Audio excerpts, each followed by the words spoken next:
இப்போ தீர்ப்பு நேற்று வந்ததுலேருந்து பார்த்தீங்கன்னா தீர்ப்பு முழுமையாக அது எங்களுடைய லா ஆஃபீஸர்ஸ் மூலமாக நம்ம ஏஜி மூலமாக ஒரு ஒப்பீனியன் நாங்கள் வாங்குகிறோம். நாங்கள் அதில் அது சார்ந்து தான். ஏன்னா இதில் வந்து மனதளவில் எங்களுடைய ஆசிரியர்கள் யாரும் பாதிக்கப்பட்டுறக்கூடாது. ஏன்னா அவங்க செய்கின்ற பணிங்கிறது சாதாரண பணி இல்லை. ஏற்கனவே எந்தெந்த டீச்சர்ஸும் இத்தனை ஆண்டு காலம் பணியாற்றினார்களோ அந்த டீச்சர்ஸோடைய ப்ராடக்ட்ஸ் தானே ஒரு நல்ல மருத்துவர்கள், நல்ல ஒரு இன்ஜினியர்ஸ், நல்ல ஒரு ஐடிஐ சார்ந்திருக்கின்ற ஒரு இதெல்லாம் இப்போ ஃபாரினில் போய் வேலை பார்த்து பெரிய இடத்துல இருக்காங்கன்னா எல்லாமே அந்த டீச்சர்ஸ் உருவாக்குனவங்க தான் அதெல்லாம்.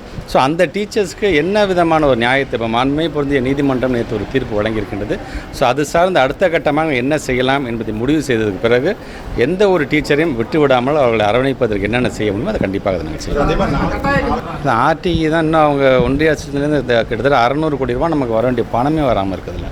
இப்போ என்ன தான் நம்முடைய மாநில அரசாங்கம் நம்முடைய 40% கொடுத்தாலும் அது வந்து போதுமானதாக இருக்காது. அப்படிங்கிறதுக்காக தான் அவங்ககிட்ட இது ஆர்டிங்கிறது வந்து ஒரு நீங்கள் ஒன்றிய அரசுக்கிட்டேருந்து நாங்கள் கேட்குற பண்ணோம். இது ஆஸ் பர் ஆக்ட்.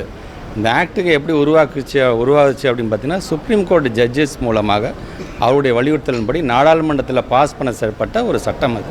அந்த சட்டத்தின் அடிப்படையில் அவங்க பணத்தை விடுவிக்கிறது தான் அவர்களுக்கான அழகு. ஆனால் அதை செய்யாமல் இதிலும் அரசியல் பார்க்குறார்கள். அப்படியே அது வேதனைக்குரியது. ஏன்னா இத்தனை ஆண்டு காலம் எதுவுமே கேட்காம அவங்க பாட்டு ரிலீஸ் பண்ணிக்கிட்டே இருந்தவங்க திடீர்னு ஒரு இந்த கொள்கையை நீங்கள் ஒத்துக்கிட்டு கையெழுத்து போட்டு அப்போ தான் தருவேன் என்று சொல்லிக்கின்ற அந்த பிளாக்மெயில் பண்ணக்கூடிய ஒரு நிகழ்வை அதுவும் எஜுகேஷன் டிபார்ட்மெண்ட்டில் பண்ணுறாங்களே. ஒரு மாணவ செல்வங்களே காக்க முடியவில்லை என்று சொன்னால் இந்த நாட்டை எப்படி அக்கறையோடு அவர்கள் காப்பார்கள் என்கிற கேள்வி தான் நான் வைக்கிறேன்.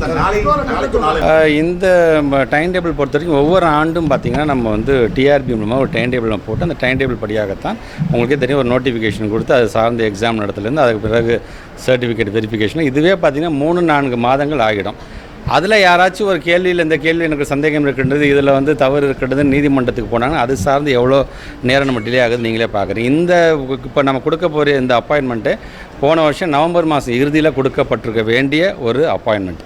அதில் 2% நான் டீச்சிங் ஸ்டாஃப்ஸ் வழக்குக்கு போகும்போது இந்த நீதிமன்றத்தில் இருக்கக்கூடிய ஒவ்வொரு நேரத்துலையும் ஒவ்வொரு நீதிபதிகளும் ஒவ்வொரு விதமான ஒரு கால நேரம் எடுத்துக்கொள்ளும் பொழுது அதனால ஒரு பாதிப்பு எப்படியும் ஒரு நல்ல ஒரு தீர்ப்பு இன்றைக்கி வந்திருக்கின்றது. கண்டிப்பாக இது நம்ம கொடுக்கும்பொழுது அடுத்தடுத்த டைம் டேபிளையும் நம்ம கொஞ்சம் கொஞ்சமாக நம்ம கொடுத்துருக்கணும். நீங்கள் சொன்னது உண்மை தான். இன்னும் எங்களுக்கு வந்து ஒரு 10,000 டீச்சர்ஸ் தேவைப்படுது. அது சார்ந்து அதுக்குன்னு எங்கேயுமே நாங்கள் வந்து டீச்சர்ஸ் இல்லாமல் எங்கேயுமே பாடம் நடத்துறதெல்லாம் தடைப்படுறதில்லை. எஸ்எம்சி மூலமாக உடனடியாக அதற்கு பணங்கள் ஒதுக்கீடு செய்யப்பட்டு எஸ்எம்சி மூலமாக அதை நாங்கள் அந்த பாடத்தை நாங்கள் நடத்திருக்கோம். ஏன்னா குழந்தைங்களுக்கு எந்த விதத்திலும் அது ஒரு தடங்களாக இருந்துவிடக்கூடாது என்று பார்க்குறோம். எங்களோட டைம் டேபிள் படி எந்த ஒரு கோர்ட் இதுவும் இல்லாமல் போனது என்று சொன்னால் வித்தின் 1.5 வருஷத்துல எங்களால் கண்டிப்பாக அனைத்தையுமே எங்களால் நிரப்ப முடியும் நம்பிக்கை எங்களுக்கு இருக்கு. ட்ரெண்டை ஃப்ரெண்ட் ஆக்கிக்கோங்க. தந்தி டிவியின் சப்ஸ்கிரைபர்ஸ் அண்ட் ஃபாலோவர்ஸ் குடும்பத்தில் நீங்களும் இணையுங்க.